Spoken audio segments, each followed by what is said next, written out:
Good evening, you're watching Independent News. I'm Adam Dawler. Great stories from home and abroad tonight. I'll give you a couple of the headlines first.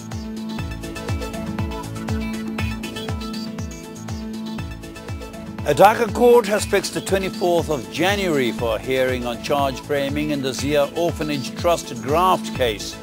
BNP Chief Khaleda Zia appeared before the court today.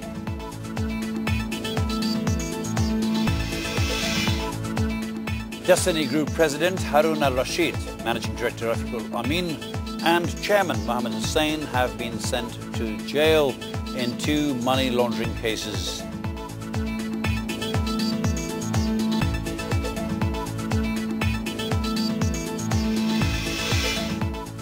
At least 17 people have died in a devastating storm in Hatia and Subarnachore in Noakhali and Monpura in Bhola.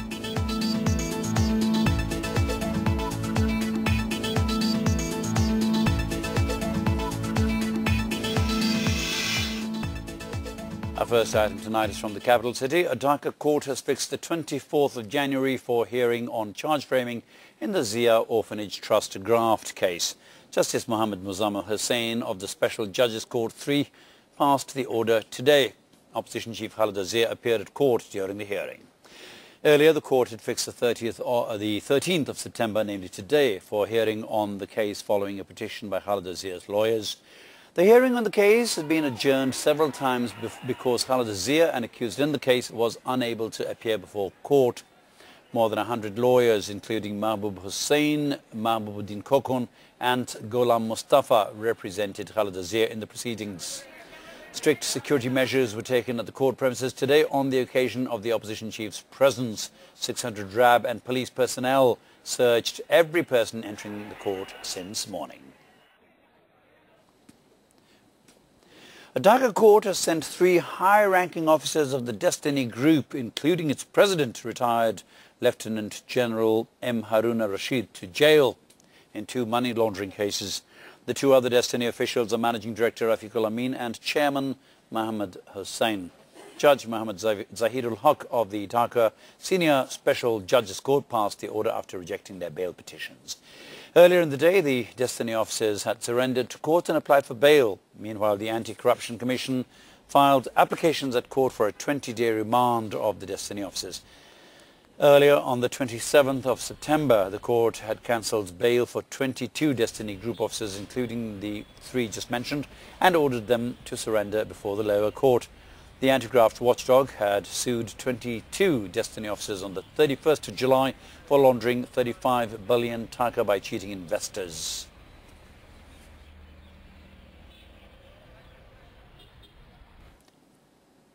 The Anti-Corruption Commission interrogated Hallmark Group Managing Director Tanveer Mahmood and General Manager Tushar Ahmed for the third consecutive day today.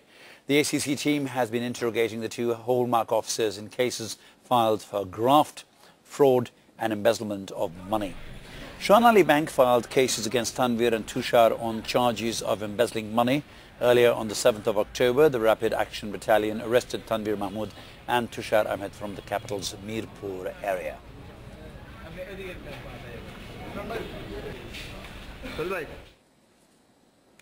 Meanwhile, several thousand workers demonstrated inside a factory of the Hallmark Group in Savar today demanding their pending wages.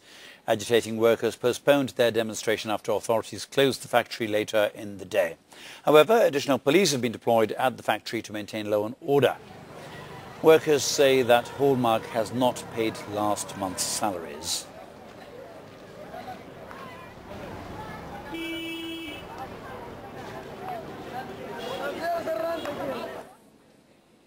Police have taken a youth on a 4-day remand on the suspicion that he instigated the recent attacks on Buddhists in Ramu. A court in Cox's Bazar granted the remand today. The youth, Abdul Muqtadir Alif, was detained in Chittagong on Tuesday. He was then taken to Ramu and was produced before the court today. Muqtadir is a student of Shamoli Polytechnic Institute in Chittagong.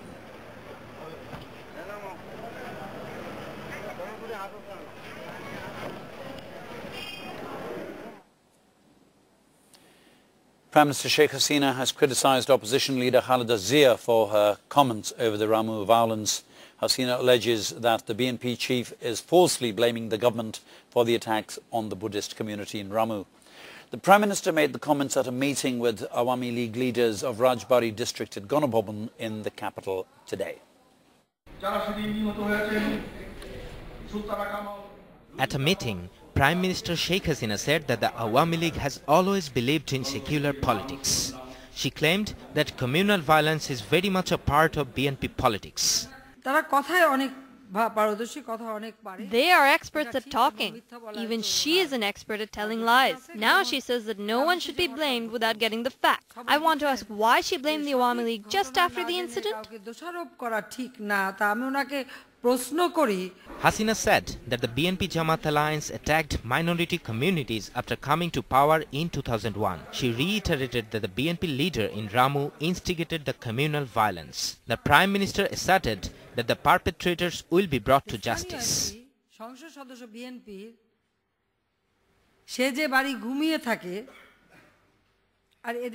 is it that the local BNP MP was asleep at home when Buddhist temples were set on fire? It is the local Awami League leaders who stood by the Buddhists at that time. The investigation will find who was behind the attack and why the attack was carried out.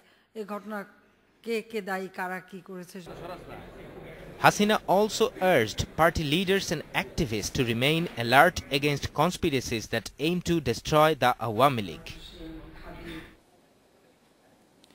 The wrath of nature strikes again. At least 17 people have died in a devastating storm that swept through Hatia and Subornachor in Noakhali and Monpura in Bhola district this morning. The storm started at 6 in the morning and continued for 3 hours. Some 200 fishing trawlers are still missing, while the administration fears that the death toll may increase. Local officers say some 15,000 houses were destroyed in the storm. District officers say the government will distribute 500,000 taka and 93 metric tons of rice in the affected areas.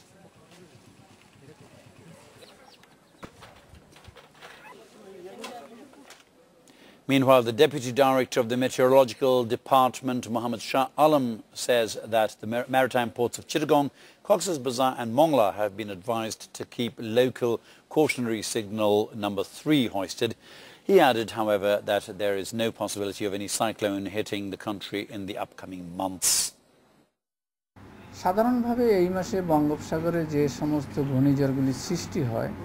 Generally, the storms during this month remain in the bay in the form of a depression. The monsoon is still continuing, and in this month depressions generally don't turn into cyclones.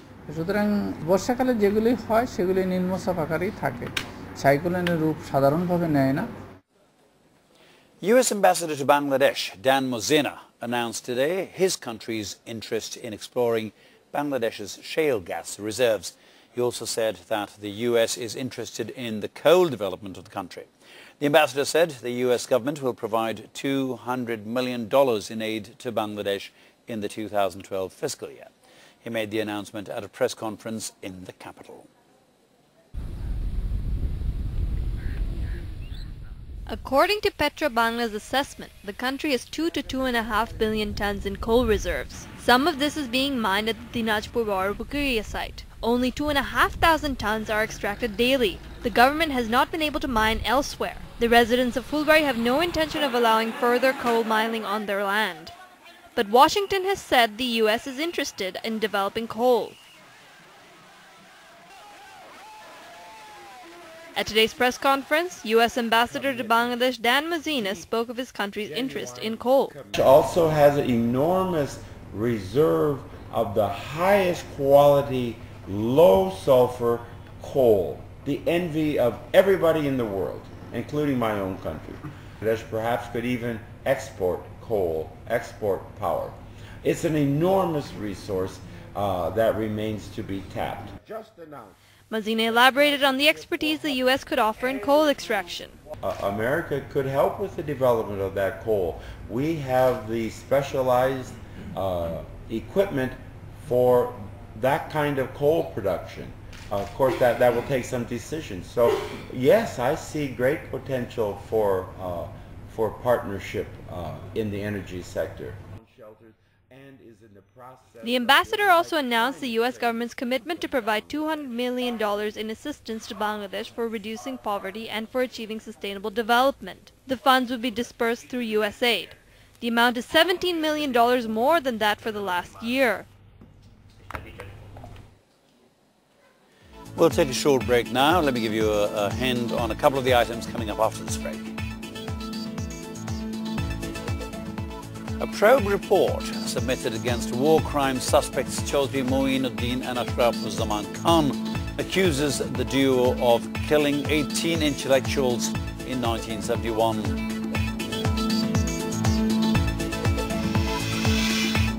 On a brighter note, Chinese author Mo Yan has been awarded the 2012 Nobel Prize for Literature. Stay with us.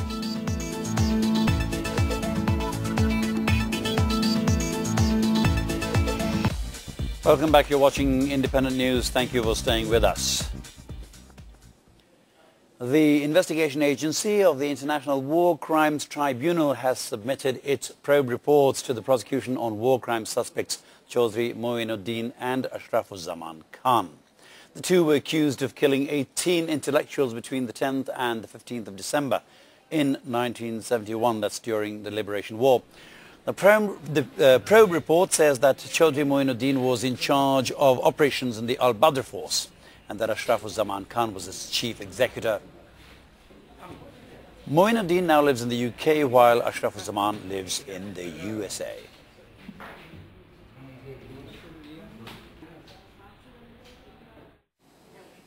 We'll move on now to Adnan Hussain, who will bring you the rest of the news. Adnan, good to see you again. I haven't seen you in about 3 or 4 days, right? Good to see you too, though. What's exciting tonight? The Nobel Prize for Literature. That's a good one. The Chinese. Yeah.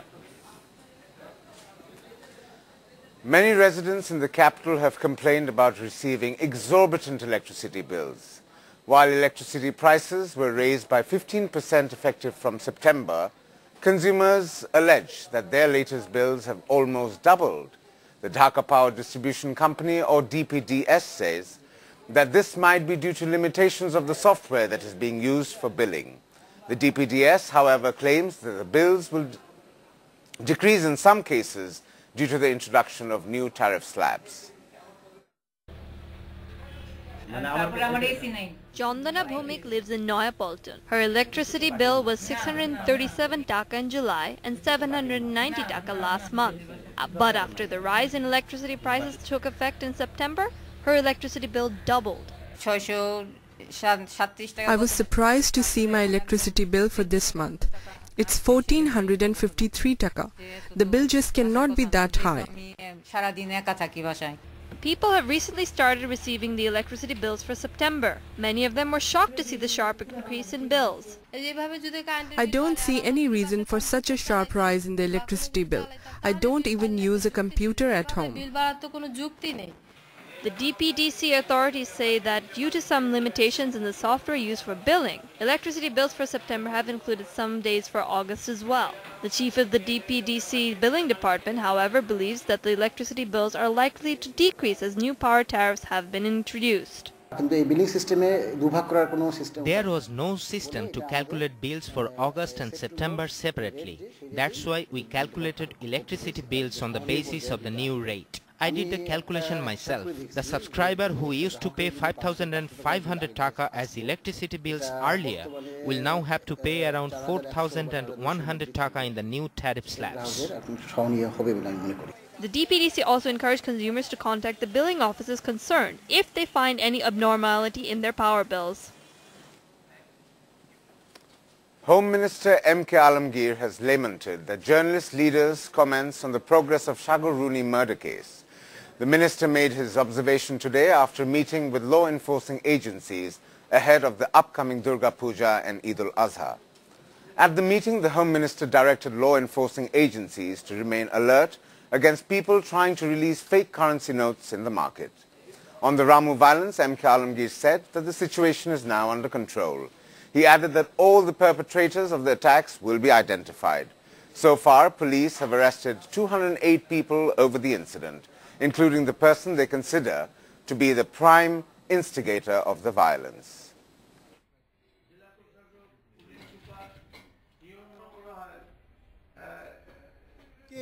We notified the people of what we thought is necessary. We also said that the probe is not complete yet. No one should assume that the probe is complete simply on the basis of the information we have provided. So I don't think it is right to term our information incomplete on the basis of the information we have provided to the people so far. A Dhaka court has sentenced 2 people to death for the murder of veteran journalist Farhad Khan and his wife Rahima Khanum. Judge ABM Sajidur Rahman of the Speedy Tribunals 3 passed the sentence today. The convicts are Nazimuzzaman Yon, nephew of the slain journalist, and his friend Raju Ahmed. The police discovered the beheaded bodies of the couple on the 28th of January 2011 in their rented apartment in the capital's Noyapolitan area.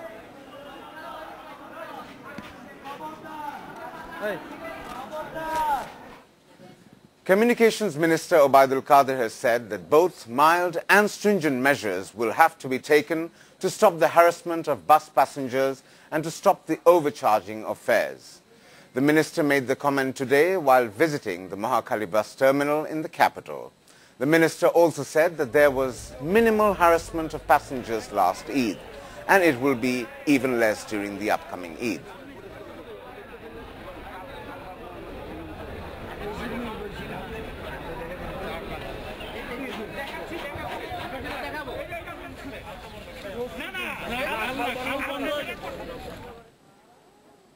Now we go on to the international news. Chinese author Mo Yan has been awarded the 2012 Nobel Prize for Literature. The Swedish Academy praised his work, which, I quote, with hallucinatory realism, merges folk tales, history and the contemporary. The 57-year-old is the 109th recipient of the prestigious prize, which was given last year to the Swedish poet Thomas Tranströmer. Presented by the Nobel Foundation, the award for literature, given only to the living writers, is worth 8 million kroners, which is equivalent to 741,000 pounds sterling.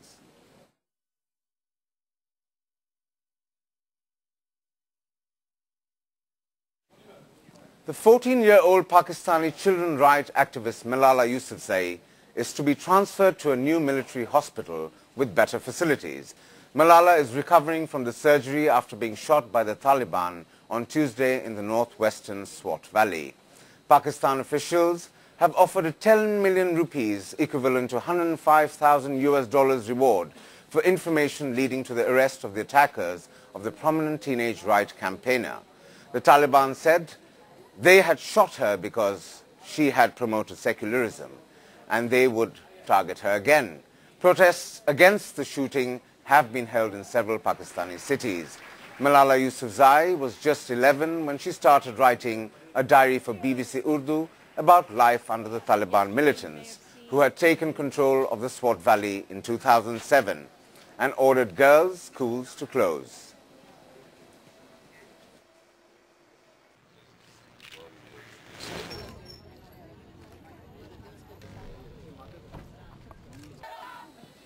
That's all from me today.